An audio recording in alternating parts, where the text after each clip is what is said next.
நம்முடைய பிதாவாகிய தேவனாலும் கர்த்தராகிய இயேசு கிறிஸ்துவினாலும் கிருபையும் சமாதானமும் நம் அனைவருக்கும் உண்டாகி என்றென்றைக்கும் தேவன் அதை நம்ம மத்தியிலே பெருக செய்வாராக. நாம் இந்த நாளிலே ஆண்டவராகிய இயேசு கிறிஸ்து சிந்தின அந்த இரத்தத்தினால் நமக்கு கிடைக்கப்பட்ட ஒரு 7 நன்மைகளை குறித்து, அந்த ஒரு பரிபூர்ண பலன்களை குறித்து நாம் தியானிக்க கர்த்தர் நம்மளை அழைத்து வந்திருக்கிறார். இந்த வாய்ப்பை கொடுத்த தேவனுக்கு ஸ்தோத்திரம். ஒரு வேத வசனத்தை நம்ம வாசிக்கலாம்.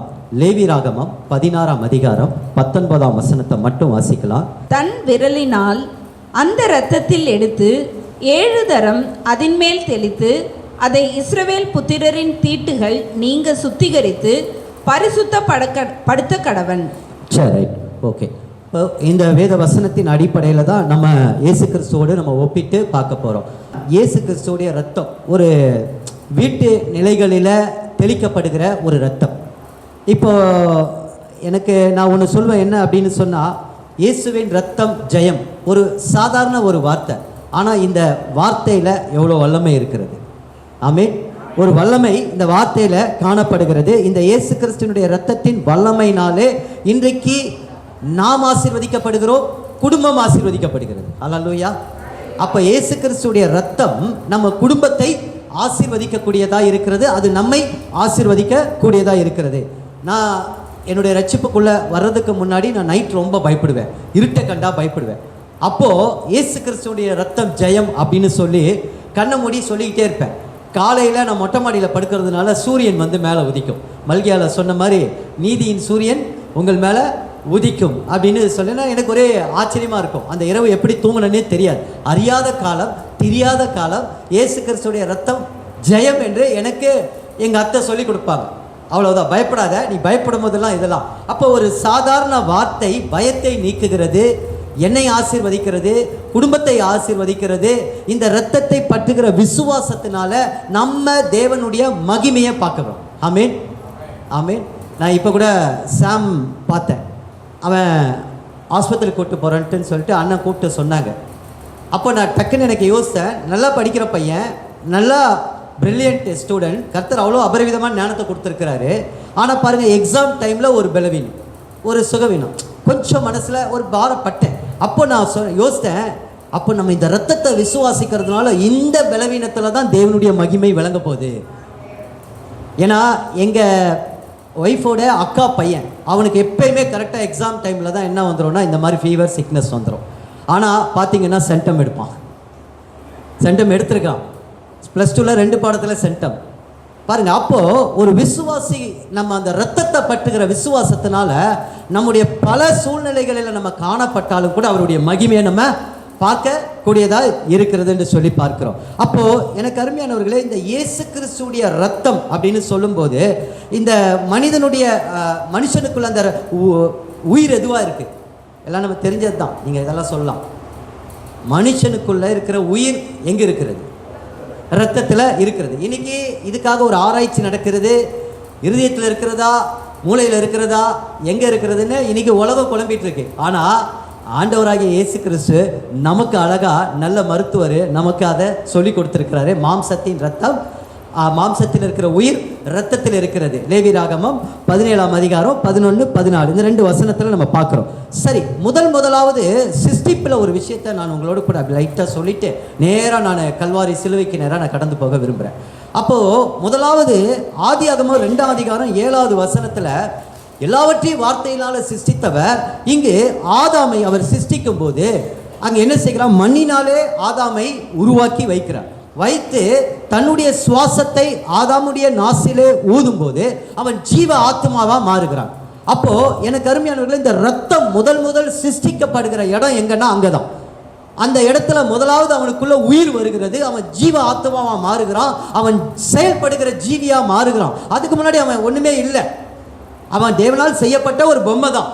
ஆனால் அவன் செயல்படுகிறவனா, தேவனுக்காக தேவனை தொழுது கொள்ளுகிறவனா, தேவனுடைய சமூகத்தை நிற்கிறவனா, ஜீவனை பெற்றவனா காணப்படும் போது அவனுக்குள்ள என்ன ஆகுது? அந்த சுவாச காற்று, நீமான்னு சொல்லுவாங்க அது எபிரேயர்ல, அந்த சுவாச காற்று உள்ள போகும்போது அங்கே என்ன ஆகுது? ரத்தம் சிருஷ்டிக்கப்படுகிறது. அப்போ ஒரு விஷயத்தை நம்ம புரிஞ்சுக்கொள்ளணும்.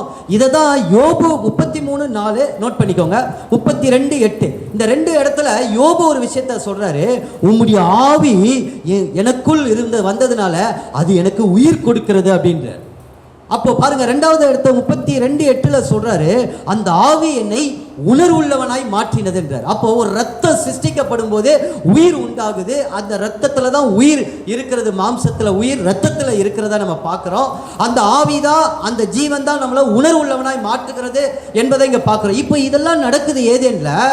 இதெல்லாம் யார் பார்த்துக்கிட்டு இருக்கிறான்னா சத்துரு பார்த்துக்கிட்டே இருக்கிறோம். இப்போ இங்க எப்படி வீழ்ச்சி உண்டாகுது அப்படின்னு நம்ம பார்க்கும்போது, எனக்கு அருமையானவர்களே, இப்போ அடுத்து நான் ஒரு கேள்வியோடு தான் நான் இதை சொல்ல வரேன். என்னன்னா, நமக்குள்ள பாவம் எங்கே இருக்கிறது? இப்போ உயிர் எங்கே இருக்கிறதுன்னு பார்த்துட்டோம். இப்போ பாவம் எங்கே இருக்கிறது அப்படின்னு பார்க்கும்போது, எனக்கு அருமையானவர்களே, சத்ருவானவன் என்ன செய்கிறான்? சிம்பிளாக சொல்கிறேன், இந்த சத்தியெல்லாம் நீங்கள் நிறையா இப்போ இந்த 2 மாதத்தில் இந்த ரட்சிப்பை குறித்து, இந்த காரியங்களை குறித்தெல்லாம் அறிந்திருக்கிறீங்க. நிறையா உங்களுக்கு அதெல்லாம் சொல்ல வேண்டிய அவசியம் எனக்கு இல்லை. இப்போ பாருங்க, அப்ப என்ன நடக்குது? சத்துரு தேவனுடைய வார்த்தையை பொய்யாக்கி தன்னுடைய வார்த்தையை அந்த இடத்துல மெய்யாக்கி ஒரு சர்ப்பத்தின் ரூபத்துல தான் வரும். ஆனா கொத்தல, கடிக்கல, எதுவுமே செய்யல. ஆனா சர்ப்பம் என்ன செய்கிறது? வஞ்சிக்கிறது, தந்திரம் உள்ளதா இருக்கிறது. அந்த சத்துரு என்ன செய்கிறான்? ஒரு பொய்யான வார்த்தையை ஆதாமை நம்ப வைத்து, ஏவாளை அங்கு வஞ்சிக்க வைத்து என்ன செய்யறான்? தன்னுடைய விஷத்தை அங்கே கொடுத்துட்றான். அப்போ என்ன நடக்குது அப்படின்னு சொன்னா, இந்த ரத்தத்தில் என்ன ஆயிடுது அப்படின்னா கெட்டு போய் விடுது, அந்த ஜீவன் இழந்து போகிறது. அப்போ பாவம் எங்க வருது அப்படின்னா ரத்தத்தில் தான் பாவம் இருக்கிறது. இப்போ எப்படி தேவன் சிருஷ்டித்தது அந்த உயிரை எங்க ரத்தத்தில் வச்சாரு, பிசாசை எங்க கொண்டு வந்து வச்சுட்டா? அந்த பாவம் செய்ய வச்சு, அந்த ஜீவனை இழக்க வச்சு, தன்னுடைய விஷத்தை அங்க உள்ள செலுத்திட்டான். அப்ப கொஞ்சம் கொஞ்சமா என்ன ஆகுது? அந்த விஷம் வந்து அவங்கள மரணத்துக்கு நேராக வழி நடத்துகிறது. அதனால தான் இயேசு ஒரு இடத்துல ஒரு வார்த்தை சொல்வார், மத்தேயு 18:11 வாசிக்க வேண்டாம். கெட்டு போனதை ரட்சிக்க மனுஷகுமாரன் வந்தார். என்ன கெட்டு போச்சு? ரத்தம் கெட்டு போச்சு. ரத்தம் என்னாச்சு? அந்த சாத்தைக்கு செவி கொடுத்ததுனால, தேவ சத்தத்துக்கு செவி விளக்கினதுனால அங்க ரத்தம் என்ன ஆயிடுச்சு? கெட்டு போய்விட்டு போனதுன்னு பார்க்குறோம். அப்போ பாவத்தின் சம்பளம் என்ன வந்துச்சு? மரணம் வந்துருச்சு. அவ்வளோதான். அப்போ பாவம் எங்கே இருக்குது? ரத்தத்துக்குள்ள இப்போ பாவம் வந்துருச்சு. அந்த பாவத்தினுடைய சம்பளம் என்ன ஆகுது? மரணம். சரி, ஒன்று பண்ணலாம். இப்போ எல்லா ரத்தத்தையும் நான் உறிஞ்சி எடுத்தா பாவம் போயிடும்ல. ரத்தத்தில் தானே பாவம் இருக்கு. அப்போ எல்லா பாவத்தையும் ஒரு உறிஞ்சி எடுத்துட்டோம் அப்படின்னு சொன்னா பாவம் என்ன ஆயிடும்? போயிடும். ஆனால் ரத்தம் நமக்கு வேணும். ரத்த லெவல் குறைஞ்சிருச்சு அப்படின்னு சொன்னால் நம்ம என்ன ஆகிடுவோம்? இறந்துருவோம், மயக்கம் ஆகிடுவோம், அப்புறமா இறந்துருவோம். பெண்ணுக்கு 4.5 லிட்டர் 5 லிட்டர் சொல்கிறாங்க, ஆணுக்கு 5.5 to 6 லிட்டர் இருக்கும் அப்படின்னு சொல்கிறாங்க. அப்போது இந்த ரத்தத்தில் பாவம் கலந்துருச்சு.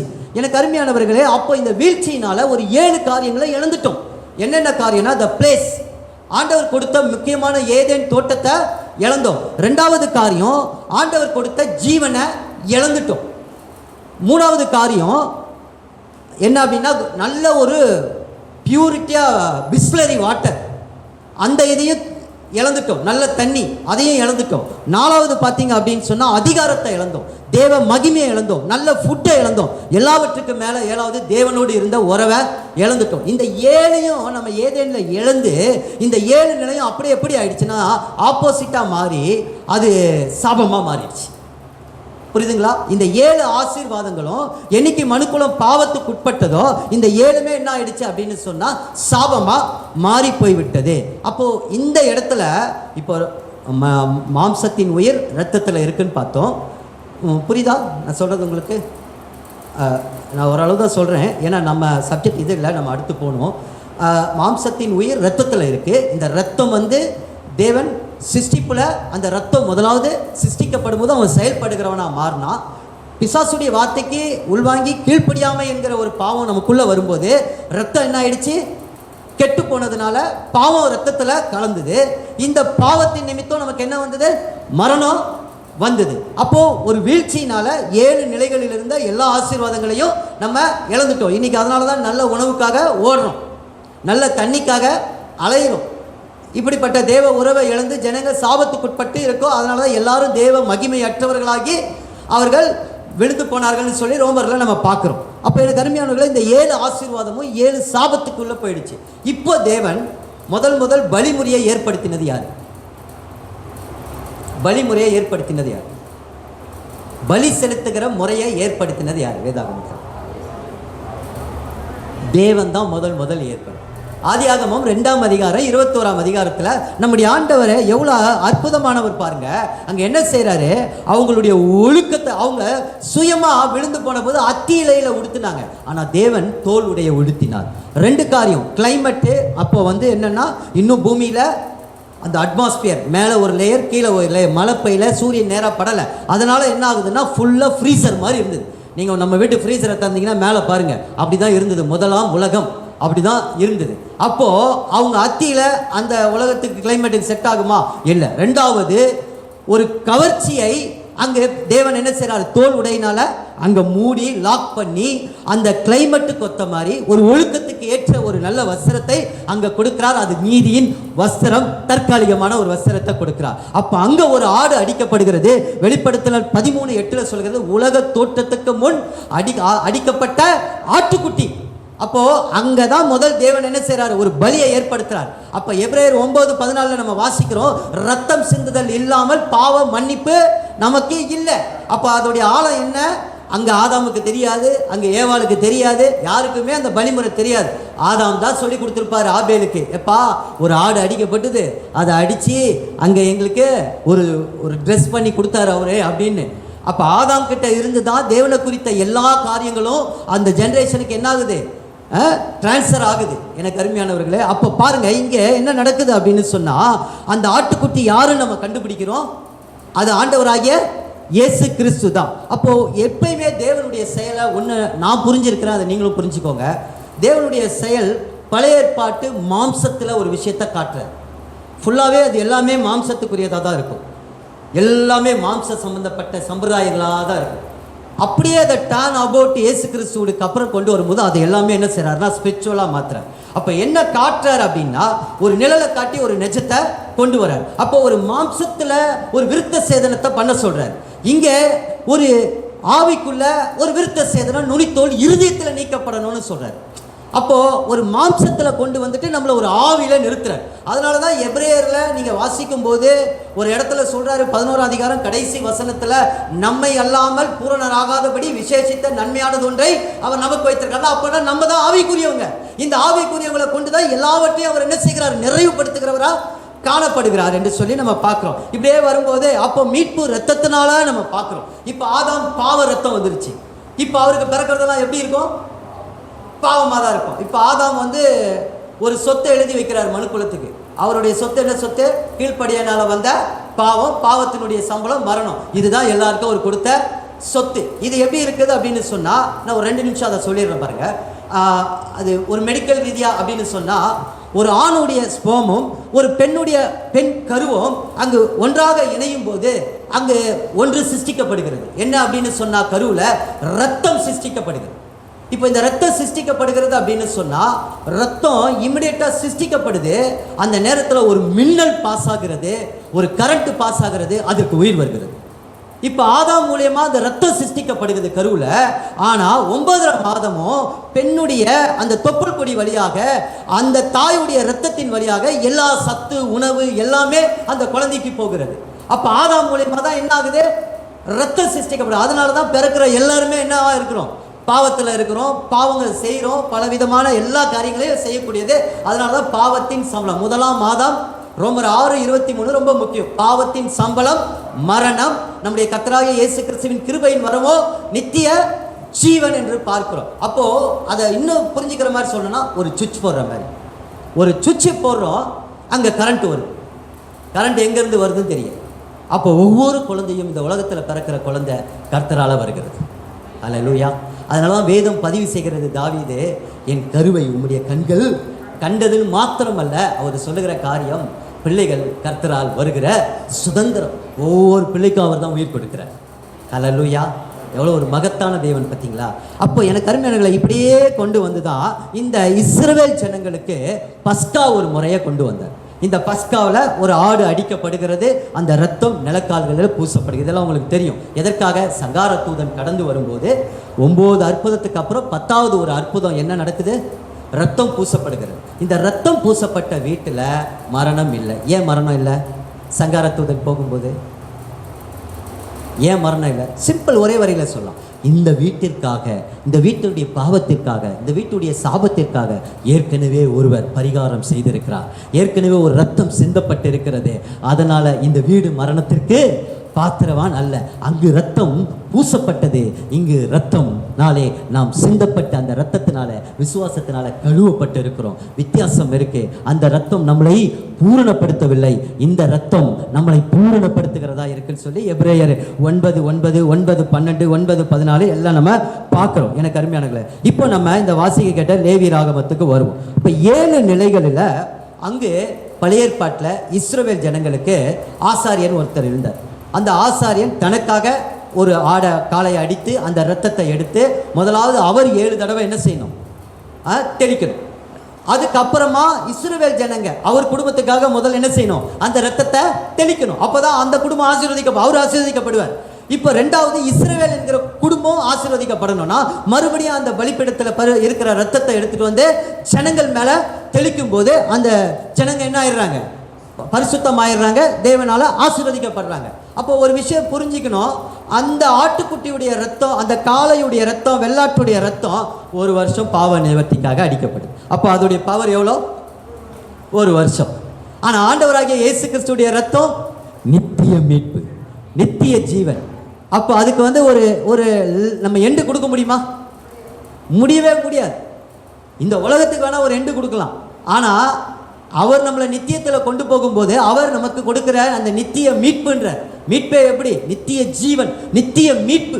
அப்போ அதுக்கு எண்டே கிடையாது. யுக யுகமாய் நாம் தேவனுடைய குடும்பமாய் சந்தோஷமாய் மகிழ்ச்சியாய் நம்ம பார்த்தோம்ல முதல் சப்ஜெக்டில் 3வது லெவல், பாவ பிரசன்னம் இல்லாத ஒரு நிலைமை. அந்த நிலைமையில் இப்போ ஒருவேளை நம்ம ஆலயத்தில் ஆராதனை வேளையில் நல்ல ஆவியில் ஜெப நேரத்தில் இப்படி நம்ம ஆவியில் நிறைகிற ஒரு நேரம் உண்டு. தேவ அந்த 24/7 அந்த பிரசன்னம், அந்த சமாதானம், அந்த சந்தோஷம் 24 மணி நேரமும் நமக்கு என்ன கிடைக்கும்? அது எத்தனை நாள்? யுக யுகமாக கிடைக்கும். துக்கம் இல்லை, அலறுதல், கண்ணீர் இல்லை. இப்படிப்பட்ட ஒரு வாழ்க்கைக்கு தான் ஆண்டவர் அந்த இரத்தத்தை கொண்டு நம்மளை சம்பாதித்திருக்கிறார். எனக்கு பிரியமானவர்களே, அப்போ ஒரு காரியத்தை நம்ம புரிந்துக்கணும். 7 தடவை தெளிக்கப்பட்ட இரத்தம் பழைய ஏற்பாட்டில் நிழல். அப்போ இயேசு நம்ம ஒப்பிட்டு பார்க்க போகிறோம். இந்த தியானம் என்னன்னா ஒப்பிட்டு பார்த்தேன். அந்த 7 ரத்தம் அங்கு பழைய ஏற்பாட்டில் உள்ள ஒவ்வொரு விஷயமும் இந்த கூடாரத்தில் இயேசு கிறிஸ்துவுக்கு அது எல்லாமே எப்படி இருக்கு? ஒப்பனையாக இருக்கு. அங்கே காண்பித்த ஒரு விஷயம் இங்கே நிஜத்துக்கு அடையாளமாக இருக்கு. இது எபிரேயர் புத்தகத்தில் 9ஆம் அதிகாரத்தில் இருக்கு. அந்த கூடாரத்தில் செய்யப்பட்ட ஒவ்வொரு காரியமும் இயேசு கிறிஸ்துவுக்கு ஒப்பனையாக இருக்கு. வேணா அந்த ஒரு வசனத்தை வாசிக்கலாமா? 9:9 வாசிங்க. அந்த கூடாரம் இக்காலத்திற்கு உதவுகிற ஒப்பனையாயிருக்கிறது. அதற்கேற்றபடியே செலுத்தப்பட்டு வருகிற காணிக்கைகளும் பலிகளும் ஆராதனை செய்கிறவனுடைய மனசாட்சியை பூரணப்படுத்த கூடாதவைகளாம். கூட அது மனசாட்சியை பூரணப்படுத்த கூடாதவைகள். அப்போ அதுக்கு ஒப்பனையாக இருக்குன்றாரு. அப்போ இயேசு கிறிஸ்துவும் அவருடைய ரத்தம் சகல பாவங்களை நீக்கி நம்மை சுத்திகரித்திருக்கிறது. இன்னைக்கு அதை விசுவாசித்திருக்கிறோம். அந்த விசுவாசத்தினால இப்போ நம்ம யாருடைய பிள்ளைகளாக இருக்கிறோம்? தேவனுடைய பிள்ளைகளாக இருக்கிறோம். அப்போ ஆண்டவர் அங்கு 7 தடவை தெளிக்கப்படும்படியாக இங்கேயும் கெஸ்தமனே டு கொல்கத்தா வரைக்கும் 7 தடவை அவர் ரத்தம் சிந்தியிருக்கிறார். இந்த ரத்தம் சிந்துதலுடைய ஒரு ஆராய்ச்சி தகவல், ஒரு விசுவாச அறிக்கை, ஒரு நமக்கு ஆண்டவர் கொடுத்திருக்கிற அந்த ஒவ்வொரு இடத்திற்குரிய அந்த ரத்த சிந்தனால வரக்கூடிய நன்மைகளை நம்ம இன்னைக்கு தியானித்து நம்முடைய விசுவாசத்தை பலப்படுத்திக்க போகிறோம். ஹல்லேலூயா. ஏன்னா அநேகமாக இந்த மாதத்துக்கு அப்புறம் சிலுவை குறித்து நமக்கு அதிகமாக தியானம் இருக்காது. அடுத்து நமக்கு நம்மளை வீழ்ச்சிக்கு நேராக கொண்டு வந்த சாத்தானை குறித்து தான் இப்போ நம்ம அதிகமாக அவனுடைய தந்திரங்களை குறித்தும் வஞ்சங்களை குறித்தும் அடுத்த மாதத்தில் சகோதரர் நமக்கு எடுக்க போகிறார். ரொம்ப இன்ட்ரெஸ்டிங்காக இருக்கும், பார்க்கலாம். சரியா? அப்போ பாருங்கள், இப்போது நம்ம பார்க்குறோம். இப்போது இயேசு கிறிஸ்து 7 நிலைகளில் சிந்தப்பட்ட இடங்களையும் அந்த சூழ்நிலைகளையும் அதில் ஆண்டவர் நமக்கு வைத்திருக்கிற நன்மைகளையும் நம்ம பார்க்கலாம். முதல் காரியம், மத்தேயு 26ஆம் அதிகாரம் 36 31 வாசிக்க வேண்டாம், நீங்கள் அதை நோட் பண்ணிக்கோங்க. ஏன்னா அது எல்லாமே வாசித்தோன்னா நமக்கு நேரம் 1 hour பத்தாது. அதனால் அது உங்களுக்கு எல்லாருக்குமே பரிச்சயமானது தான், ஒன்றும் தெரியாததெல்லாம் கிடையாது. முதல் இயேசு எங்கே ரத்தம் சிந்துகிறார் அப்படின்னு சொன்னால் கெத்சமனேல சிந்துகிறார். அப்போ ஃபஸ்ட்டு அவர் ரத்தம் சிந்துகிற இடம் எங்கே? கெத்சமனே. அப்போது எனக்கு அருமையானவர்களே, கெத்சமனே அப்படின்னு சொன்னால் அது ஒரு கெத்செமனே தோட்டம். அந்த இடத்துல என்னென்னா ஒலிவ பழங்களை பிழிந்து ஆயில் எடுக்கிற ஒரு தன்மை. மற்ற ஆயிலுக்கும் ஒலிவ ஆயிலுக்கும் என்ன வித்தியாசம் யாருக்கா தெரியுமா? தெரியலன்னா நான் சொல்கிறேன். ஒரு விஷயம் நான் கற்றுக்கொண்ட விஷயம் ஒன்றும் இல்லை. மற்ற எல்லா ஆயிலும் விதையிலேருந்து தான் வரும், விதையை போட்டு சீட்லேருந்து தான் வரும். ஆனால் ஒலிவ ஆயில் மாத்திரம், ஆலிவ் ஆயில் மாத்திரம் பழத்துலேருந்து வரும். அதான் பியூட்டி. அதனால தான் அது மற்ற ஆயிலை விட அது விசேஷித்தமானது, அது ஆரோக்கியமானது, சுவையானது, ருசியானது, நம்ம உடம்புக்கு ரொம்ப நல்லது. அப்போ பாருங்கள், அது ஒரு வித்தியாசம். அப்போ அந்த இடத்துல தான் எனக்கு அருமையானவர்களே இங்கே இயேசு கிறிஸ்து ரத்தம் சிந்துகிறார். லூக்கா 22:44 வாசிக்கலாம் ஒருத்தர்.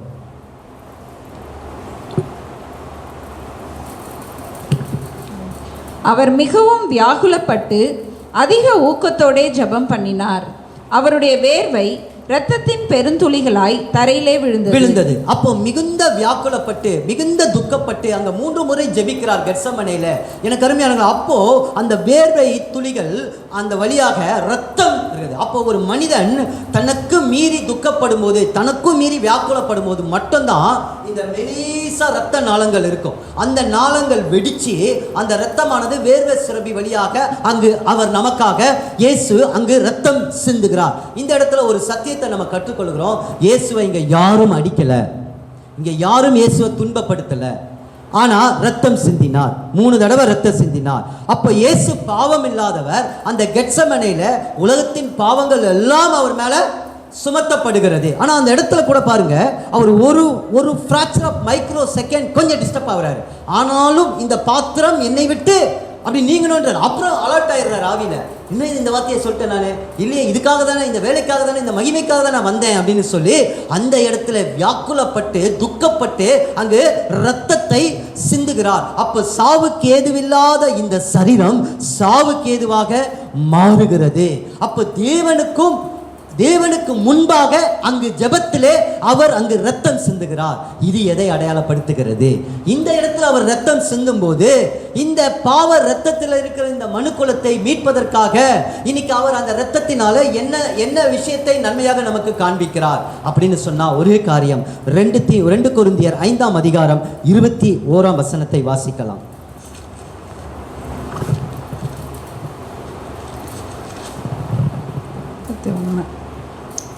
நாம் அவருக்குள் தேவனுடைய நீதியாக்கும்படிக்கு பாவம் அறியாத அவரை நமக்காக பாவமாக்கினார். பாவம் அறியாத அவர் நமக்காக பாவமானதுனால இப்ப இங்க ரத்தம், தேவனுக்கு முன்பாக ரத்தம் சிந்துகிறார். இப்ப தேவனுக்கும் நமக்கும் நம்ம பார்த்தோம் அன்னைக்கு ரோமர்ல அழகா பிரதர் எடுக்கும்போது சொன்னாரு என்னன்னா, தேவனுக்கு நாம் பாவிகள், அக்கிரமக்காரர்கள், தேவனுக்கு சத்துருக்கள் என்று பார்த்தோம். அப்படிப்பட்ட அப்ப இந்த இடத்துல ரத்தம் சிந்தும் போது தேவனுக்கும் எனக்கும் உள்ள பிரிவினையை அந்த ரத்தம் நீக்குகிறது. ஹல்லேலூயா. அததான் இங்க அந்த வார்த்தை சொல்லுகிறது. பாவம் அறியாத அவர் நமக்காக பாவமாகி தேவனுக்கு முன்பாக நிற்கிறதற்கு அந்த ரத்தம் ஒரு நீதியை கொடுக்கிறதா இருக்கிறது, அந்த பிரிவினையை நீக்குகிறது. ஹல்லேலூயா. அப்ப இதுக்கு நான் ஒரு உதாரணம் நீங்க புரிஞ்சுக்கிறதுக்காக நான் சொல்றேன் பாருங்க. சில நேரங்களில் சில ஊழியர்கள் நம்மளை குழப்பி விட்டுருவாங்க. அந்த ஆலயத்துக்கு போய் நீங்கள் ஜோம் பண்ணாதான், அந்நாள் மாதிரி ஜோம் பண்ணாதான் உங்களுக்கு கிடைக்கும். நான் கரெக்டாக ஆல்டரில் இந்த இடத்துல நின்று ஜோம் பண்ணாதான் எனக்கு ஆண்டவர் பதில் கொடுப்பாரு. இப்படிலாம் ஒரு மைண்ட் செட்டு நமக்கு இருக்குது பாருங்க. அப்படிலாம் ஒன்றும் கிடையாதுங்க. மயிலாப்பூரில் எத்தனையோ சாட்சி இருக்குது. பாத்ரூமில் ஜோம் பண்ணுறாங்க, பாத்ரூமில் பைபிள் வாசிக்கிறாங்க. தேவனுக்கு அவங்களுக்கும் பிரிவினை இல்லை. இந்த ரத்தத்தை பற்றுகிற விசுவாசத்தினால எந்த இடத்துல இருந்து நீங்கள் வேண்டுதல் செய்து அப்பா பிதாவே என்று கூப்பிட்டாலும் அந்த ரத்தம் தேவனுக்கு முன்பாக கெத்செமனேல சிந்தப்பட்டிருக்கிற படியினாலே நீங்க கூப்பிடும் போது அவர் எந்த இடத்துல இருந்தாலும் பிள்ளையின் சத்தத்தை தகப்பன் கேட்கிறவராய் இருக்கிறார். ஹல்லேலூயா, ஹல்லேலூயா. இதுதான் வார்த்தை சொல்லுது பாருங்க. இதை நான் சொல்லிட்டு போயிட்டேன்னா தப்பாயிடும். வார்த்தையே சொல்லுது பாருங்க. வேதத்தை எபேசியர் 3:12 வாசிங்களேன்.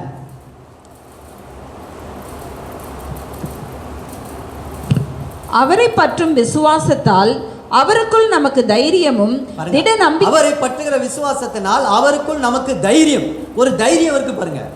வாசிங்க. திட நம்பிக்கையோடே தேவனிடத்தில் சேரும் சிலாக்கியமும் உண்டாயிருக்கிறது. நீதிமானுக்குரிய தைரியம், கிருபா சண்டையில் நிற்கக்கூடிய தைரியம். என் அப்பா அடிச்சாலும் நான் அங்கே இருப்பேன், என்னை திட்டினாலும் அங்கே இருப்பேன், சிச்சித்தாலும் நான் அங்கே இருப்பேன். அப்போ முதலாவது இயேசு கிறிஸ்துடைய ரத்தம் அந்த கெத்செமனேல அடிக்கலை, யாரும் அவரை துன்பப்படுத்தலை. ஜெபத்தில் தேவனுக்கு முன்பாக அவர் தம்முடைய இரத்தத்தை சிந்தினது எதற்காக? தேவனுக்கும் நமக்கும் இந்த பாவம் என்கிற ஒரு பிரிவினை இருந்தது. அந்த பிரிவினையை நீக்கி அப்பா பிள்ளை என்ற உறவில் எங்கன்னாலும் எந்த இடத்துலனாலும் நம்ம ஆண்டவரை நோக்கி உண்மையாய் தேடும்போது அவர் நமக்கு சமீபமாக இருந்து பதில் கொடுக்கிறார். ஹல்லேலூயா, ஹல்லேலூயா. இந்த ஒரு புரிதல் நமக்கு முதலாவது வேணும். ரெண்டாவது காரியம், காய்ப்பா முன்பாக மத்தேயு 26:57-67 அங்கே ஒரு சம்பவம் நடக்குது, பெரிய சம்பவம். காய்ப்பா முன்பாக ரத்தம் சிந்தினார். இவர் யாருன்னா அக்காலத்தில் இருந்த பிரதான ஆசாரியர். இப்போ அவருக்கு முன்னாடி அங்கே விசாரிக்கும்படியாக அவர் கடந்து போகும்போது மத ரீதியாக அங்கே விசாரிக்கப்படுகிறார். மத்தேயு 26:57-67 மத ரீதியாக அங்கே என்ன செய்கிறார்? யூத மத ரீதியாக, மார்க்கத்தின் ரீதியாக அங்கே விசாரிக்கப்படுகிறார். அப்படி அவர் விசாரிக்கப்படும் போது அங்கே சில விஷயம் நடக்குது. என்னன்னா, அவர் மேல பொய் சாட்சி சொல்றாங்க. இவர் தான் 3 நாள்ல இந்த ஆலயத்தை இடிச்சு கட்டிடுவேன்னு சொல்லி தேவ தூஷணம் சொன்னார் அப்படின்னு சொல்லி அந்த இடத்துல என்ன நடக்குது அப்படின்னா பொய் சாட்சி சொல்றாங்க. இயேசுவின் மேல ஒரு பொய் சாட்சி சொல்றாங்க. அந்த இடத்துல யூதர்கள் முறைப்படி அவர் அடிக்கப்படுகிறார். அங்கு அவர் ரத்தம் சிந்தப்படுகிறார். அப்போ ஏற்கனவே வேர்வை மிகுந்த வியாக்குலத்தின் துக்கத்தினால வேர்வை ரத்தமா வந்துகிட்டே இருக்கு. அது ஒரு பக்கம் ரத்தம் சிந்திக்கிட்டே இருக்கிறாரு. 6 லிட்டரோ 6.5 லிட்டரோ எத்தனை லிட்டர் ரத்தமோ தெரியல, ஆனா சிந்திக்கிட்டே இருக்கிறார். ஒவ்வொரு இடத்துலையும் ரத்தத்தை சிந்திக்கிட்டே. அதே சூழ்நிலையில வந்து இங்க நிற்கிறாரு. இவங்களும் மத ரீதியாக அவங்கள துன்புறுத்தி பொய் சாட்சி சொல்லி அடிக்கும் போது ரத்தம் சிந்துகிறார். அப்ப இது இந்த இடத்துல அந்த ரத்தம் சிந்தது எதை அடையாளப்படுத்துகிறது அப்படின்னு சொன்னா, இன்னைக்கு திருச்சபையில பாருங்க, நம்ம இன்னைக்கு மத ரீதியா இருக்கிறோம். வெளியே இருக்கிறவன் இயேசுவை அறியாம அவன் அழிந்து போறான். ஆனா உள்ள இருக்கிறவன் இன்னைக்கு இயேசுவை அறிந்தே ஆனா அழித்து கொண்டு இருக்கிறான் சபையை. வேடிக்கையா இருக்கு இதை கேட்கும் போது. வெளியே இருக்கிறவன் அவன் இயேசுவை அறியாம அழிந்து போயிட்டு இருக்கிறான். இங்க உள்ள இருக்கிறவன் அறிஞ்சு அழிச்சுக்கிட்டு இருக்கான். தண்ணியை அழிச்சிட்டு இருக்கான், சபையை அழிச்சிட்டு இருக்கான். இப்போ இதுல ஒரு சத்தியம் நம்ம கண்டுகொள்ளணும். என்ன அப்படின்னா, அப்ப உள்ள அநீதி இருக்கு, அக்கிரமம் இருக்கு, எல்லாமே இருக்கு. பட் தேவன் சபையில வாசம் பண்ணுகிறார். ஏன்? ஒரு மத ரீதியாக ஒரு யூத வம்சத்தில் வந்த இயேசு கிறிஸ்து அந்த இடத்துல பொய் சாட்சி சொல்லி அடிக்கப்படுகிறார். ஏன் அப்படின்னு சொன்னா, பரிசுத்தவான்களின் நிமித்தமாக. சபையில் ஒரு 1000 பேர் இருக்கலாம், 500 பேர் இருக்கலாம், ஆனா ஒரு 10 பரிசுத்தவான்கள் இருப்பாங்க. ஒரு உதாரணத்துக்கு சொல்றேன், 10 நீதிமான்கள் இருப்பாங்க. என் கணக்கெல்லாம் பார்த்தா ஒரு நீதிமான் இருந்தாலும் வாசம் பண்ணுவார். ஆபிரகாம் தான் 10 சொன்னார், ஆனா ஒரு நீதிமானுக்காக, ஒரு பரிசுத்தவானுக்காக ஒரு செயலாற்றுகிறவராக இருக்கிறார். அப்ப தேவன் சபையில வாசம் பண்ணுகிறார். ஏன்? நீதிமானுக்காக, பரிசுத்தவானுக்காக வாசம் பண்ணுகிறார். ஏன் சபைக்கு வாங்க, சபைக்கு வாங்கன்னு ஏன் நம்ம மற்றவங்களை சொல்றோம் தெரியுமா? அந்த பரிசுத்தவான்களுக்குள்ள வாசம் பண்ணும்போது, அந்த பரிசுத்தவான்களுக்குள்ள அனலுள்ள ஜீவியமாய் பரிசுத்த ஆவியானவர் அக்கினியா இறங்கும் போது அந்த வாமப்பு மற்றவங்களுக்கும் போவாங்க. நீங்க சபை கூடி வரதுல ஏன் விட்டு விடக்கூடாதுன்னு சொன்னாங்கன்னா, அந்த 10 பரிசுத்தவான்கள் உங்க மனசாட்சிக்கு தெரியும் அது நானா, இல்ல என் மனசாட்சிக்கு தெரியும் அது நானா என்று தெரியும். கர்த்தர் அந்த இடத்துல நம்ம மத்தியில் வல்லமாயா வாசம் பண்ணும்போது, அந்த தேவ அன்பினால நம்ம நிரப்பப்படும் போது, எனக்கு அருமையானவர்களே, இன்னைக்கு அங்கு ஒரு வாமப்பு போகும், பரிசுத்த ஆவியானவர் வாமப்பு. அப்போ ஒருத்தன் பலவீனமா வருவான், விசுவாசத்துல தொய்வுபட்டு வருவான், ஒருத்தன் கரப்பட்டு வருவான். ஆனா சபைக்குள்ள வரும்போது அவனுக்கும் அந்த அக்கினியின் அபிஷேகம் ஊற்றப்படும். இதான் அதுக்கு தான் சபை கூடி வருதுல விட்டோட மருத்துவமனைக்கு வந்துருப்பா, எப்படியாவது வியாதி சுகம் ஆயிடும், நீ வர வேண்டிய இடத்துக்கு வரணும். அங்கே உட்காந்துக்கிட்டே எனக்கு ஹீல் ஆயிடும்னா ஆகாது. அதுக்கு தான் சபை. ஆனால் இங்கே ஒரு பொய் சாட்சியை ஏற்றுக்கொண்டு என் வாழ்க்கையில், உங்கள் வாழ்க்கையில், எல்லாருடைய வாழ்க்கையிலும் அவர் நாம் உண்மை இல்லாதவர்களாக இருக்கிறபடினாலே அவர் நமக்காக உண்மை உள்ளவராக இருந்தார்னு 2 தீமோத்தேயு 2:13 வேதம் தெளிவாக சொல்லுகிறது. இதைதான் பவுல் சொல்லுகிறார், என்னை உண்மை உள்ளவன் என்று எண்ணி இந்த கனமான ஊழியத்தை எனக்கு கொடுத்தார். அப்ப இதுல நமக்கு ஒரு நன்மையை கொடுக்கிறாரு. நான் ஒரு பொய்யன், அந்த பொய் சாட்சி என் மேலதான் சுமத்தப்படணும்.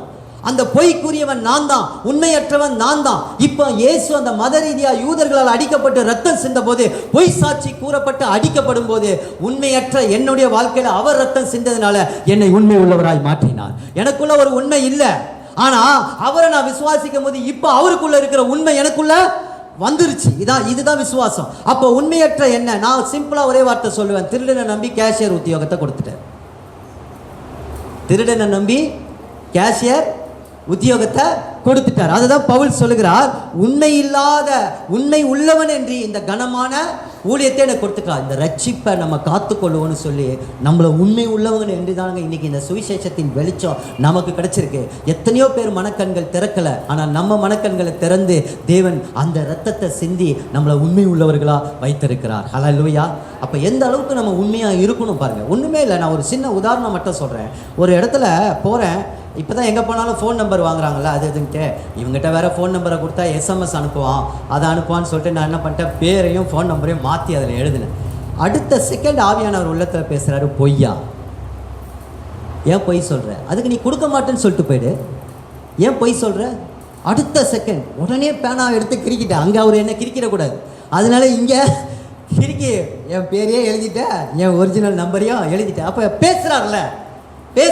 அப்போ அதை முதல் ரத்தம் நான் தேவனுடைய பிள்ளையா பக்கத்தில் இருக்கிற ஒரு அனுபவத்தை எனக்கு கொண்டு வருது. ரெண்டாவது, என்னை உண்மை உள்ளவனாய் கர்த்தர் மாற்றுகிறான். உண்மை என்கிட்ட சுத்தமாக கிடையாதுங்க, ஆனால் என்ன அவர் உண்மை உள்ளவராக மாற்றிருக்கிறது அந்த ரத்தம் அவர் அங்கே சிந்தனால தான் எனக்கு உண்மை கிடைத்திருக்கிறது. இதுதான் ரெண்டாவது பலனாக இருக்கிறது பாருங்க. அப்புறம் மூணாவது பாருங்க, இன்னொன்று கூட சொல்லலாம். ஆண்டவரே இதெல்லாம் சொல்லாதீங்க, நமக்கு என்ன தேவையோ அதை மட்டும் சொல்லுவோம். ஆண்டவரே நான் இதை செய்வோம், ஆண்டவரே உமக்காக இதை சொல்லுவோம். ஒரு எமோஷனல் ஆகிடுவோம், ஒரு பிரசங்கம் கேட்டோம், ஏதாவது கேட்டோம் அப்படின்னா அதெல்லாம் ஒன்றும் ஆகாதீங்க. உங்களுடைய சித்தப்படி என்னை நடத்துங்கப்பான்னு சொல்லுங்கள், அது நடத்துவார். எமோஷனல் ஆகிட்டு அதை செய்கிறோம் ஆண்டவரே, இதை செய்கிறோம் ஆண்டவரே, கரெக்டாக முழங்கால் போட்டுருவேன், கரெக்டாக ஜோம் பண்ணுவேன், கரெக்டாக 40 நாளில் பைபிள் வாசித்துருவேன், கரெக்டாக வந்துடுவேன், கரெக்டாக ஆலயத்துக்கு வந்துடுவேன், மிஸ் பண்ண மாட்டேன், லீவ் எல்லாம் போட்டு ஒன்றுமே செய்ய மாட்டோம்.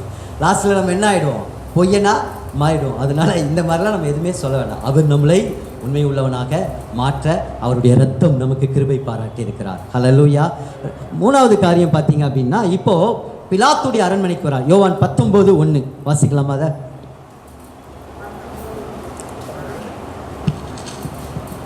யோவான் 19:1. அப்பொழுது பிலாத்து இயேசுவை பிடித்து வாரினால் அடிப்பித்தான். இப்போ பிலாத்து அரண்மனையில் அடிக்கப்படுறார். இப்போ மூணாவது அரண்மனையில் அடிக்கப்படும் போது இங்கே என்ன செய்கிறாரு, அவர் ஏற்கனவே சங்கீதக்காரர் 22 சொல்லிட்டார், அவருடைய முதுகு உழுவப்பட்ட நிலத்தை போல இருக்கும்னு சொல்லி. அப்போது அங்கே 351 காயங்கள் இயேசுவுக்கு இருந்தது. 351 ஒரு இடத்துல சொல்கிறார் ஏசாயா, அவர் நிழலை பார்த்தவர்கள் பிரமித்தார்கள்னு சொல்கிறார். ஏன் ரீசன் அப்படின்னா, அவருடைய நிழல் அப்படி பார்க்கும்போது, இப்போ என் நிழல்னா ஒரு மனுஷன் நிற்கிறான்னு இருக்கும். இப்படி நான் ஸ்ட்ரெயிட்டாக நின்னா ஒரு கெஸ்ஸில் நம்ம ஆண் பெண்ணு கூட நம்ம சொல்லிடலாம், அந்த நிழலை பார்த்தே கெஸ் பண்ணி சொல்லலாம். ஆனால் அவர் நிழலை பார்த்து இது மனுஷ ரூபமா இல்லை வேறு எந்த ரூபனே தெரியல அப்படின்னு சொல்கிற அளவுக்கு அவர் அங்கு சிதைக்கப்பட்டவராக இருந்தார். பிலாத்துடைய அரண்மனையில் அவர் அடிக்கப்படும் போது அவருடைய சதைகள் பீக்கப்படுகிறது, அவருடைய ரத்தம் அங்கு சிந்தப்படுகிறது.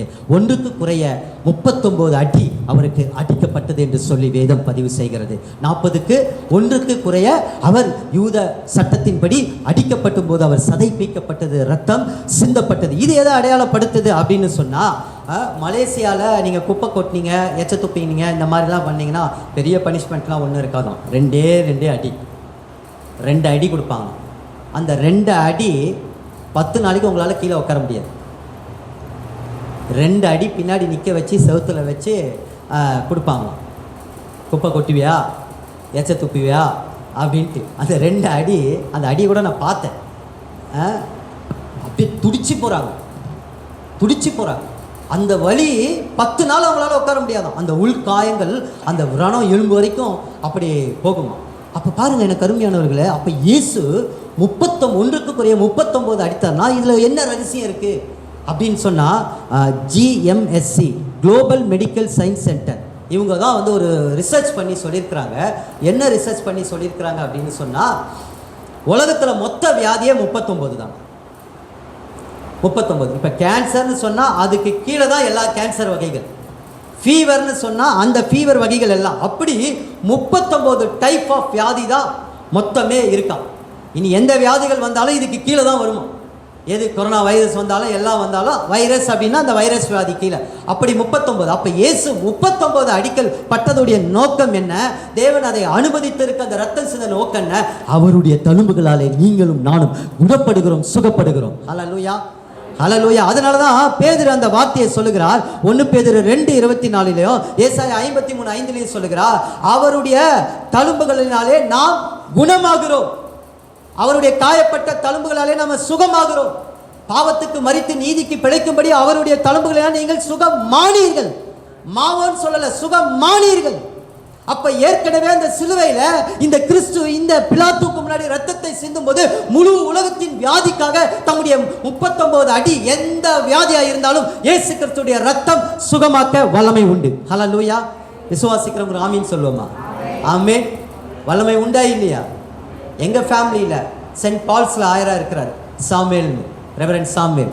பல வருஷத்துக்கு முன்னாடி அவருக்கு இந்த இடத்துல ஒரு கட்டி, அந்த கட்டி வந்தபோது அவங்க மனைவி ஜெபிக்கிறாங்க, நாங்கள் ஜெபிக்கிறோம், எல்லாம் ஸ்கேன்லாம் எடுத்துட்டாங்க, ஆப்ரேஷன் டேட் எல்லாம் ஃபிக்ஸ் பண்ணிட்டாங்க. சபையார் எல்லாமே அப்போ அரக்கோணத்தில் இருக்கிறார். அப்போ எல்லாருமே ஜோம் பண்ணுறாங்க. பாருங்கள், இந்த வார்த்தை எவ்வளோ உண்மைன்றதுக்கு தான் இந்த சாட்சியை நான் சொல்கிறேன். எங்கேயோ இல்லை, என் கண்ணு முன்னாடி நடந்த ஒரு விட்னஸ். பாருங்கள், ஜோம் பண்ணுறாங்க, ஹாஸ்பிட்டலுக்கு போயிட்டாங்க. போன உடனே டாக்டருக்குள்ளே கர்த்தருடைய ஆவியானவர் இறங்கி பேசுகிறாரு. என்ன அப்படின்னா, சாம் இன்னொரு ஸ்கேன் எடுத்துடலாம், அப்புறமா ஆப்ரேட் பண்ணலாம் அப்படின்றாரு. பாருங்கள், ஒரு 10 நிமிஷத்தில் ஸ்கேனுக்கு போகுது, ஸ்கேன் ரிப்போர்ட் வருது. டாக்டரு ஆப்ரேஷன் ட்ரெஸ் எல்லாம் கழட்டிட்டு, ஏமா அவரை அனுப்பிவிடுமா அப்படின்ட்டாங்க. என்ன எல்லாருமே என்ன ஆப்ரேஷன் என்ன அப்படின்ற மாதிரி சொல்கிறாங்க. ஏமா கட்டியை தேடினாலும் இல்லைம்மா, இப்போ நான் எங்கே போய் ஆப்ரேஷன் பண்ணுறதுன்றாரு டாக்டர். ஹல்லேலூயா. இன்றைக்கும் அங்கே ஆயரா பணியாற்றி கொண்டு இருக்கிறார். சபையாருடைய ஜெபம், அவங்களுடைய மனைவியுடைய ஜெபம், அவருடைய விசுவாசம், அவங்க அம்மாவுடைய ஜெபம், எல்லாருடைய ஜெபம், அவருடைய தழும்புகள் அந்த கட்டியை எடுத்து போட்டுருச்சு. ஆமேன். விசுவாசிக்கிறவங்க ஆமீன் சொல்லுவோமா? அவருடைய ரத்தம் பிலாத்துக்கு முன்னாடி அடிக்கப்பட்டது, அந்த தழும்புகளாலே நாம் இன்னைக்கு சுகமாகிறோம். அப்போ இது 3வது ரத்தம். 4வது பார்த்தீங்க அப்படின்னு சொன்னால், 4வது போர் சேவகர்கள். அதே இடத்துல 2வது வசனம் வருது. போர் சேவகர்கள் பரியாசம் பண்ணி கிண்டல் பண்ணி என்ன செய்கிறாங்க, முள் கிரீடத்தை அவர் மேலே வைக்கிறாங்க. அப்போ அந்த முள் கிரீடத்தை வைத்து கோலினால் அடிக்கும் போது அவர் சிரசிலிருந்து ரத்தம் சிந்தப்படுகிறது. வேர்வை துளிலிருந்து ரத்தம், முதுகிலே காயப்பட்டு ரத்தம், அதுக்கப்புறம் யூத மரபின்படி அங்கே அடிக்கப்பட்டு ரத்தம். இப்போ 4வது எங்க, முற்றிடம் சூட்டப்படும் போது ரத்தம். ஏதோ நம்ம ஊரில் இருக்கிற மாதிரி அது என்னது, சீல கருவேல மரமா, சீல கருவேல மரம் முள் இத்தனை, அதுவே கொடூரமானது. ஆனால் அது அந்த ரத்தம் இல்லை. நான் ஆராய்ச்சி பண்ணி இதுக்காக நான் எடுத்த போது அதோடைய வேர்டு என்ன இருக்குன்னா, சிசிபஸ் சிபினா கிறிஸ்டி அப்படின்னு அந்த வேர்டு கொடுக்குறாங்க. அந்த வேர்டு முள் இஸ்ரேல் தேசத்தில் உருவாக்கக்கூடிய முள். அது 1 இன்ச்சுக்கு மேலே வளருமா அந்த முள், கொடுமையான அந்த முள். அந்த கிரீடத்தை அங்கு அவருக்கு சூட்டப்படுகிறது. அப்போ இங்கே அவர் ரத்தம் சிந்தப்படுகிறார். இது எதை குறிக்கிறது அப்படின்னு சொன்னால், எனக்கு அருமையானவர்களே, தலையான கிறிஸ்து பிசாசுடைய தலையை நசுக்கும்படியாக இன்னைக்கு தொடர் பிரச்சனைகள், தொடர் பிரச்சனை, ஒரு குடும்பத்தில் தொடர்ந்து கடன் பிரச்சனை, தொடர்ந்து வியாதி, தொடர்ந்து சமாதானம் இல்லாத சூழ்நிலை, பிள்ளைகளுக்குள்ள சண்டை, ஒப்புரவில்லாத சூழ்நிலை, இதெல்லாம் வீட்டுக்கு வீடு வாசப்படின்னு முன்னோர்கள் சொன்னாங்க. ஆனால் அந்த வாசப்படி தொடர்ந்து வாசப்படியாகவே இருக்கக்கூடாது, அதுக்கு ஒரு கேட் வரணும், லாக் வரணும். இப்போ தொடர்ந்து வரக்கூடிய பிரச்சனை, இந்த பிரச்சனைக்கு எல்லாத்துக்கும் ஒரு முடிவை கொடுப்பதற்கு அவர் அந்த முள்கிடத்தை, ராங் தாட்ஸு, சில பேருக்கு ராங் தாட்ஸ் வரும், தூங்கினாலே ராங் தாட்ஸாக வரும். அந்த தாட்ஸை அவங்களால ஓவர் கம் பண்ணவே முடியாது. பழைய வாழ்க்கை, பழைய சூழ்நிலை, அந்த இடத்துலேருந்து வரக்கூடிய பிரச்சனை. சில பேர் இப்படியும் இருக்கிறாங்க, நான் கேள்விப்பட்டிருக்கேன். வராத பிரச்சனையாக வர்ற மாதிரியெல்லாம் யோசனை வரும். இப்படி வந்துருமோ, இப்படி நடந்துருமோ, இப்படி நம்ம ஆகிருவோமோ, இதெல்லாம் இந்த விசுவாசத்தை குலைக்கக்கூடிய காரியம். பாருங்க, அவன் இப்படி நடந்துருமோ அப்படின்னு சொல்லி, இது எல்லாமே ஒன்றுமே நடக்காது. பாருங்க, இங்கே என்ன நடக்குது, கர்த்தர் அந்த சிலுவையில் இந்த இடத்துல சிந்தப்பட்ட ரத்தம் அந்த தொடர் பாவத்தை, அந்த தொடர் சாபத்தை, குடும்ப சாபத்தை நீக்கி கர்த்தர் அங்கு நீதியின் கிரீடத்தை அவருடைய பிள்ளைகளுக்கு தருகிறவராக இருக்கிறார். அல்லேலூயா. அதனால தான் சங்கீதம் 132:18 அழகா சொல்றாரு, அவன் நீதினிலே அவன் கிரீடம் பூக்கும்.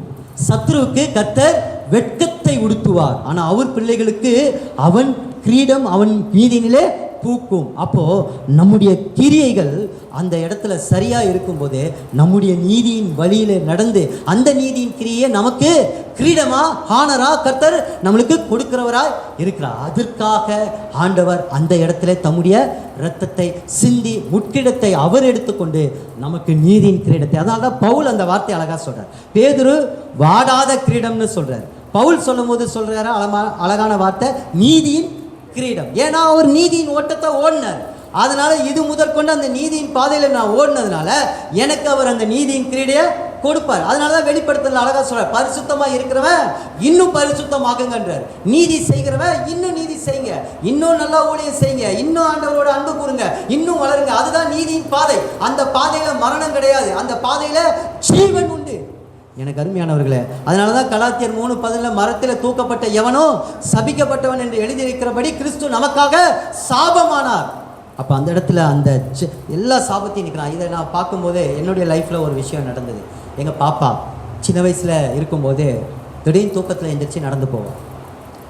ஒரு நாள் திறந்து விட்டா பாட்டு போகிறான். அப்புறம் தட்டி அடித்து படுக்க வச்சேன். இது ரொம்ப தொடர்ந்துக்கிட்டே வந்தது.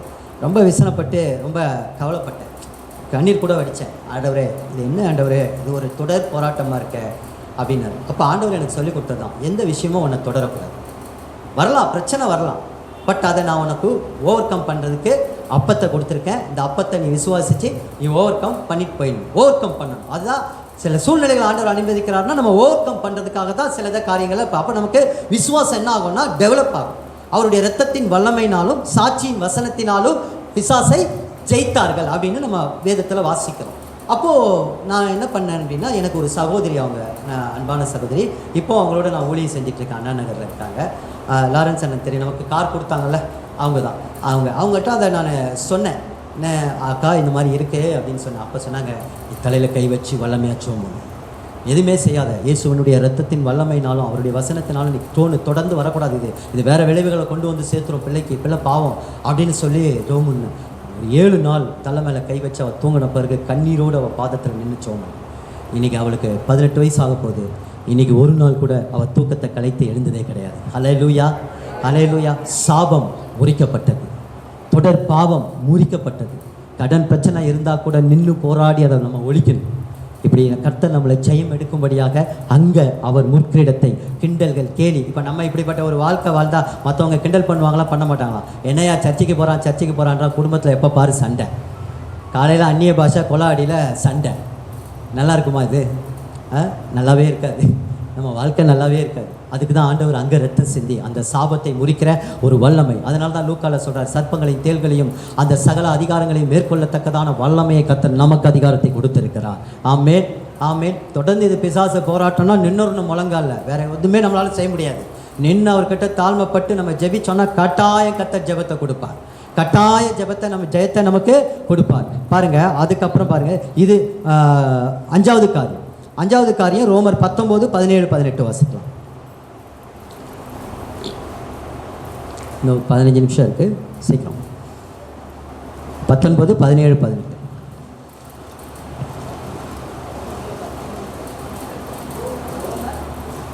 யோவான்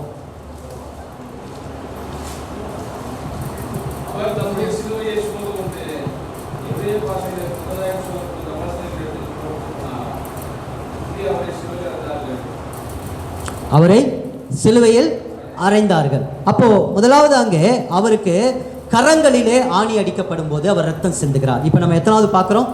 5வது பார்க்குறோம். முதல் கெத்செமனேயிலே அவர் அடிக்கல, அவரை யாரும் ஒன்றுமே செய்யல, தேவனுக்கு முன்பாக அவர் ரத்தம் சிந்தினார். 2வது எங்கே பார்த்தோம்? காய்பா அரண்மனையில். 2வது யூதர்கள் முறைப்படி அங்கே பொய் சாட்சி நிமித்தம் அவர் ரத்தம் சிந்தினார். 3வது நம்ம எங்கே பார்த்தோம்? பிலாத்து. 4வது எங்கே நம்ம பார்த்தோம்? போர் சேவன் முச்செடியை வைத்து. 5வது எங்கே நம்ம பார்த்தோம்? இப்போ கரங்களிலே அவர் ஆணி அடிக்கப்பட்டார். அப்போ எனக்கு அருமையானவர்களே, இந்த கரங்களில் அடிக்கப்பட்ட ஒரு காரியத்தை நான் சொல்கிறேன். அவர் கரங்களில் அடிக்கப்பட்ட, இங்கே அடிக்கப்படலை, இங்கே அடிக்கப்பட்டார். நம்ம அதை கொஞ்சம் புரிஞ்சுக்கணும். நான் கூட முதல்ல இங்கே தான் நினச்சேன். அவர் வேத அறிஞர்கள் சொன்னாங்க அங்கே அடிக்கலை, இங்கே பாயிண்டில் அடித்தா தான் ரத்தம் எல்லாமே போவோம். ஏன்னா தற்கொலைக்கு செய்கிறவங்க இங்கே தான் என்ன செய்வாங்க, கட் பண்ணிப்பாங்க. அப்போ 5வது அவர் கரங்களிலே ஆணி அடிக்கப்பட்ட போது அவருடைய ரத்தம் சிந்தப்பட்டது.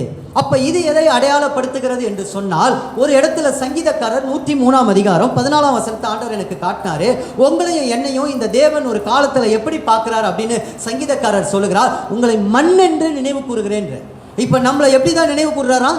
நம்ம மண்ணு, அவ்வளோதான், மண்ணு தானே நம்ம. ஆனால் நீ மண்ணுன்னு யாராவது திட்டா நமக்கு கோவம் வந்துடும். ஆனால் நம்ம டஸ்ட்டு தான், நம்ம டஸ்ட்லேருந்து தான் நம்மளை உருவாக்கியிருக்கிறாரு. ஆனால் மண்ணுன்னு சொல்லிட்டா நம்ம மேலே அவ்வளோ கோவம். ஆனால் பைபிள் சொல்லுது மண் என்று உங்களை நினைவு கூறுகிறேன்.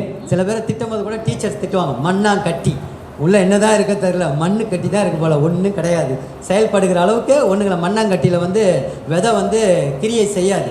அதை மாதிரி தான் மண்ணாங்கட்டிக்குள்ளே எவ்வளோதான் சரக்கு போட்டாலும் ஒன்றும் அது வேலை செய்யாது போல். அதனால தான் அப்படி திட்டிருப்பாங்கன்னு நினைக்கிறேன். என்னெல்லாம் திட்டிருக்காங்க எங்கள் டீச்சர், மண்ணாங்கட்டி எவ்வளோ சொல்லி கொடுத்தாலும் மண்டையில் ஏறலன்னு. இப்போ ஆண்டவர் அங்கே ரத்தம் சிந்தும்போது ஒரு விஷயத்தை செய்கிறார் பாருங்க.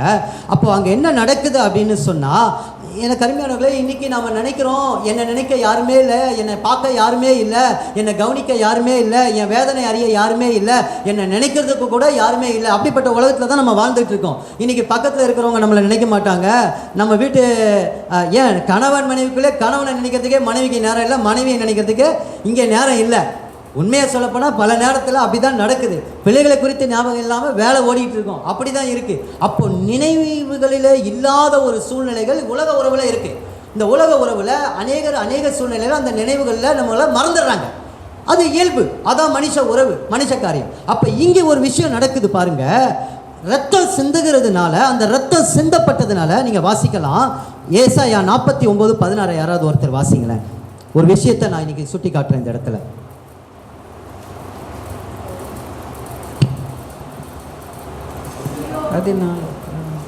சீயோனோ, கர்த்தர் என்னை கைவிட்டார், ஆண்டவர் என்னை மறந்தார் என்று சொல்லுகிறார்கள்.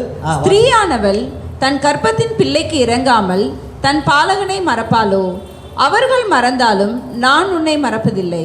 அவர்கள் மறந்தாலும் நான், அதுக்கு அடுத்து என்ன வரும்? உள்ளங்கையில வரைந்திருக்கிறேன். அந்த வார்த்தை அதில் தானே வருது. இதோ வாசிங்க.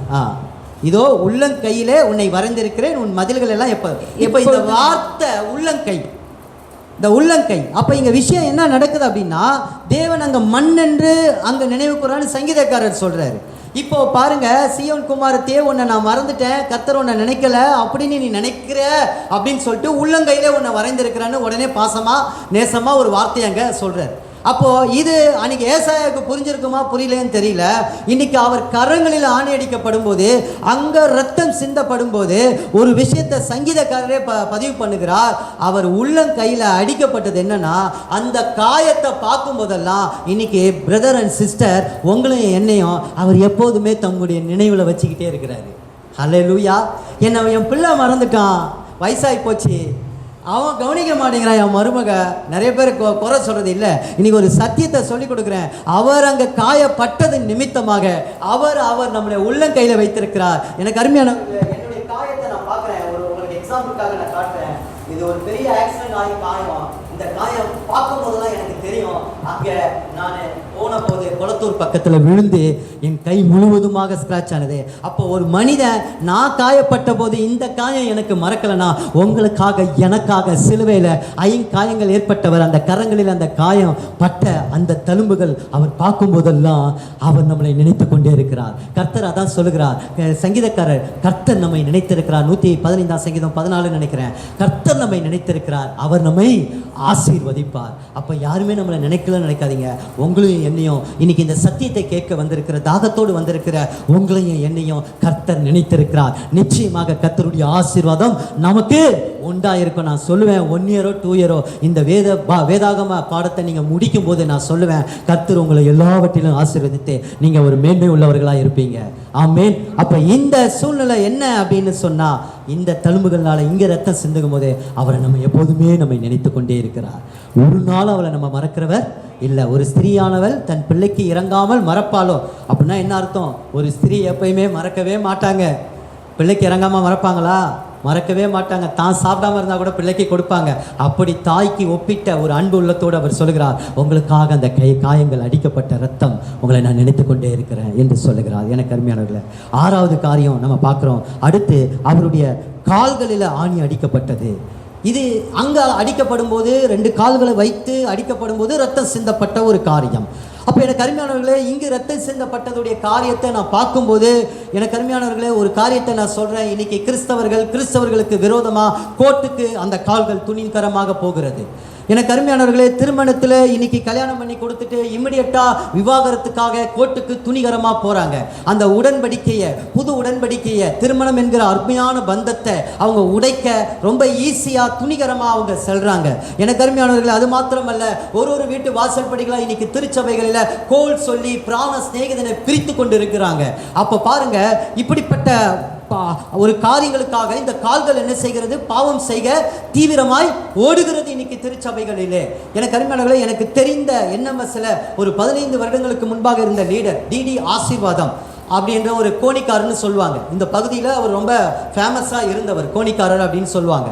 அப்படிப்பட்டவர் ஒரு நாள் திருச்சபைக்கு விரோதமாக அவருடைய கால் போகிறது. அவர் எனக்கு சொன்ன ஒரு விஷயம் தான் இது. போகிறது, அவர் போகிறது சரியான ஸ்ட்ரென்த்தாக இருப்பார், தலைகளை அப்படி நிற்பார், தலைகளை படிக்கிட்டே இருவார். எங்கே உக்காந்தாலும் அவர் முதுகு இப்படி தான் ஸ்டிப்பாக இருக்கும். அவர் எனக்கு சொல்லிக் கொடுத்தது தான், நான் ரொம்ப நாள் ஃபாலோ பண்ணுவாத. நீ எங்கே உக்காந்தாலும் இப்படி தான் உட்காரணும் இஸ்ரேல் அப்படின்னு எனக்கு சொல்லிக் கொடுப்பாரு. இப்படி உக்காந்துராத அப்படின்ட்டு, இப்படி தான் உட்காரணும் அப்படின்னு சொல்லி கொடுப்பாரு. அவ்வளோ ஒரு ஸ்ட்ரென்தன் மேன் அவர். பாருங்க, தேவனுக்கு விரோதமாக, தேவ மனுஷனுக்கு விரோதமாக கோர்ட்டுக்கு போகிற வழியில் ஆக்சிடென்ட் ஆகி கால் முறிக்கப்பட்டது. 80 வயதுக்கு மேலே அவர் உயிரோடு இருந்தார். அப்போவும் அவருடைய கால் அவரை சொன்னார். ஆனால் மனம் திரும்பிட்டார், பாவ மன்னிப்பை பெற்றுக்கொண்டார், ஆண்டவர்கிட்ட மன்னிப்பு கேட்டு ஒப்புரவாயிட்டார். ஆனால் அவர் என்ன தெரியுமா சொன்னார்? நான் அன்றைக்கி போகாமல் இருந்துன்னா இன்றைக்கி இந்த கால் எனக்கு இருக்காது. பிரதரோடு நான் நேற்று பேசிகிட்டு இருக்கும்போது அதுதான் சொன்னார். சில நேரங்களில் பாவத்தோடு நம்ம செஞ்சுட்டு நம்ம ஒப்புரவு ஆயிட்டா கூட, ஆனால் அந்த விளைவுன்னு ஒன்று இருக்குது பார்த்தீங்களா, சில நேரங்களில் அதை நம்ம அனுபவிக்கிறவங்கள தான் இருக்கும். அப்போது இயேசு கிறிஸ்து இப்படிப்பட்ட பாவத்திற்காக விரைந்தோடுகிற இந்த பொல்லாத கால்கள் போகாதபடி நம்முடைய கால்களை அவருடைய அடிச்சுவடுகளிலே, அவருடைய நீதியின் பாதையிலே நிற்கும்படியாக கர்த்தர் நம்மை தெரிந்து கொண்டிருக்கிறார். அதற்காக அவருடைய பிள்ளைகளுக்காக அவர் அங்கு கால்களிலே ரத்தம் சிந்துகிறார். வேத வசனத்தை ஒன்று வாசிக்கலாமா? ஏசாயா 59, 7, 8 யாராவது வாசிங்களேன்.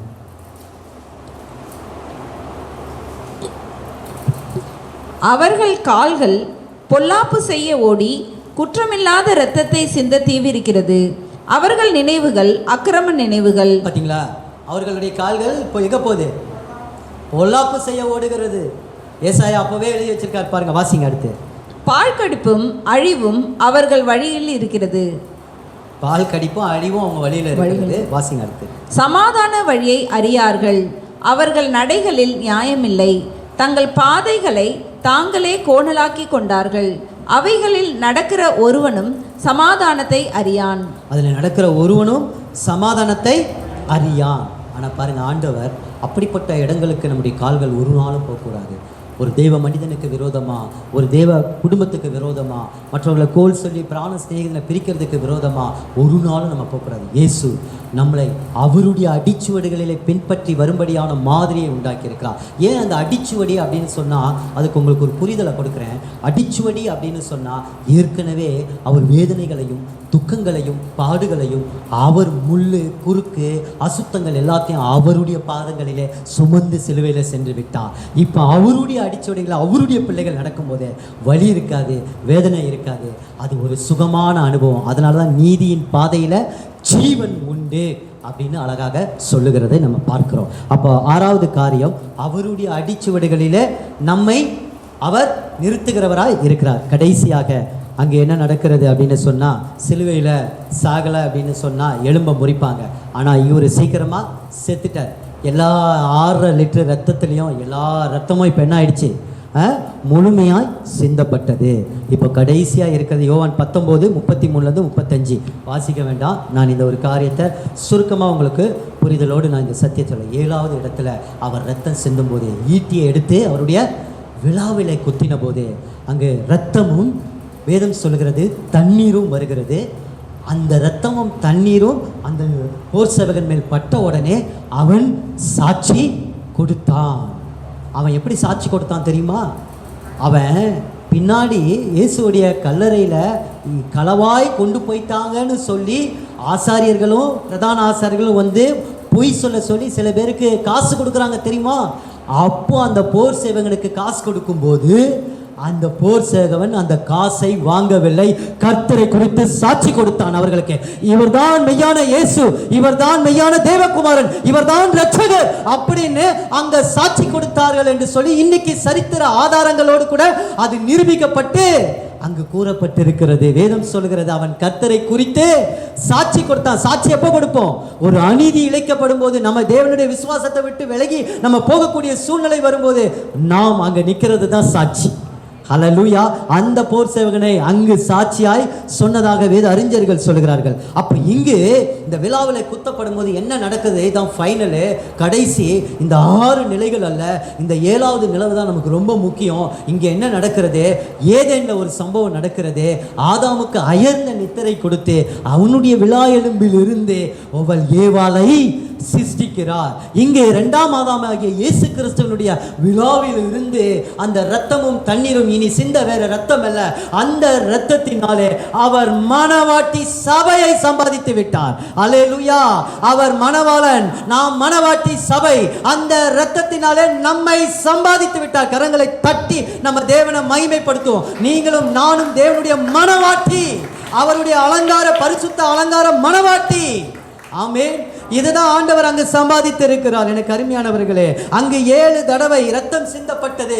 ஒரு மனிதன், ஒரு பிரதான ஆசாரியன் ஆசீர்வதிக்கப்படுவதற்கு, ஒரு குடும்பம் ஆசீர்வதிக்கப்படுவதற்கு இங்கு ஒரு முறை தேவனுக்கு முன்பாக இரத்தம் சிந்தினார். மீதி 6 முறையும் அவர் மனிதர்களுக்கு முன்பாக சிதைக்கப்பட்டார். 2 விதமான மரணம் உண்டு. கிரேக்கத்தில் சொல்லுவாங்க, ஒரு மரணம் சாதாரண மரணம். அந்த மரணம் செத்துட்டாரு, இறந்துட்டாரு, நித்திரை ஆயிட்டாரு, போயிட்டாரு, வயசாயிச்சிங்க, அதனால முடிஞ்சு போச்சு கதை அப்படின்னு ஈஸியா சொல்லக்கூடிய மரணம். ஆனா இன்னொரு மரணம் இருக்கிறது. அதுக்கு பேரு சொல்லியிருக்காங்க, 2 வேர்டு யூஸ் பண்றாங்க அந்த மரணத்திற்கு. நான் நோட் பண்ணிட்டு வந்திருக்கிறேன்.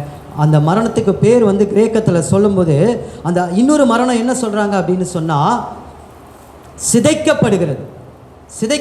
டெட்டனோஸ், நிக்கரோஸ் அண்ட் டெட்டனோஸ் அப்படின்னு சொன்னா, டெட்டனோஸ் அப்படின்னு சொன்னா சிதைத்து உருக்குலைந்து ஒரு குண்டு வெடிக்கிறதை போல சிதைக்கப்பட்டு அந்த மனிதனுடைய முழு இரத்தமும் சிந்தப்படணும்.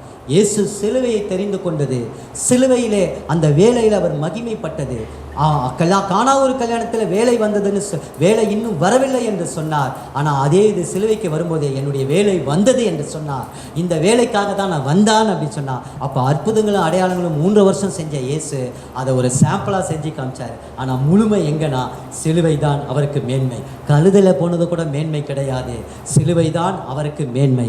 அந்த 7 தடவை அந்த இரத்தத்தை சிந்தினதினால நமக்கு இந்த 7 ஆசீர்வாதங்களை நமக்கு ஆண்டவர் கொடுத்திருக்கிறார். அதனால நம்ம இன்னும் ஆண்டவருக்கு மனப்பூர்வமாக, ஆண்டவருக்கு பரிசுத்தமாக நம்ம வாழ்ந்து நம்ம முன்னேறுவோம். நம்ம நீதியின் காரியத்தில் இன்னும் அந்த கிரியைகளில் நம்ம பெரியப்படுவோம். வேதம் சொல்லுகிறது, நம்ம தீமை செய்கிறதுக்கு பேதைகளாக இருப்போம், ஆண்டவருக்கு நன்மை செய்கிறதற்கு நம்ம ஞானிகளாய் மாறும்போதே இந்த சமாதானத்தின் தேவன் சாத்தானை நம்முடைய காலின் கீழே சீக்கிரமாய் நசுக்கி போடத்தக்கதாக நம்மை வழி நடத்துவார். தேவன் தாமே இந்த வார்த்தைகளை நம்மை ஆசீர்வதித்து இந்த 7 நிலைகளில் நம்ம மறுபடியும் ஒரே ஒரு சின்ன ரீகேப் மட்டும் பார்த்துக்கலாம். தேவனோடு ஒப்புரவாகிற ஒரு பாக்கியத்தை கொடுத்தார். 2வது காரியம், உண்மையற்ற எனக்காக அவர் உண்மை உள்ளவராய் இருந்ததுனால என்னை உண்மை உள்ளவனாய் மாற்றி இருக்கிறார். 3வது காரியம், எப்பயுமே உள்ளான மனுஷன்லையும் வெளிப்புற மனுஷன்லையும் அவருடைய தழும்புகளாலே நாம் என்ன செய்வோம்? குணப்படுத்தும்படி சிலுவையில் அவர் சிதைக்கப்பட்டு இரத்தம் சிந்தினார். 4வது காரியம், நம்முடைய சாபத்தை அவர் நீக்கி நம்முடைய மீதிலே கிரீடத்தை அவர் கொண்டு வந்து நம்மளை அழகுபடுத்துகிற தகப்பனாய் இருக்கிறார். 6வது காரியம், நம்மளை நீதியின் பாதைகளை, நம்முடைய பாதைகளை நடத்த இருக்கிறார். 5வது காரியம் என்னது? அவர் நம்முடைய நினைவுகளிலே எப்போதும் வைத்திருக்கிறார். 6வது காரியம், அந்த நீதியின் பாதைகளை கொண்டு போகிறார். 7வது காரியம், அவர் நம்மை மனவாட்டியாய் தெரிந்து கொண்டிருக்கிறார். நம்ம யாவரும் கண்களை மூடுவோமா? ஒரு விசை இந்த வேளையில் நம்மை ஆண்டவருக்கு அர்ப்பணிப்போமா?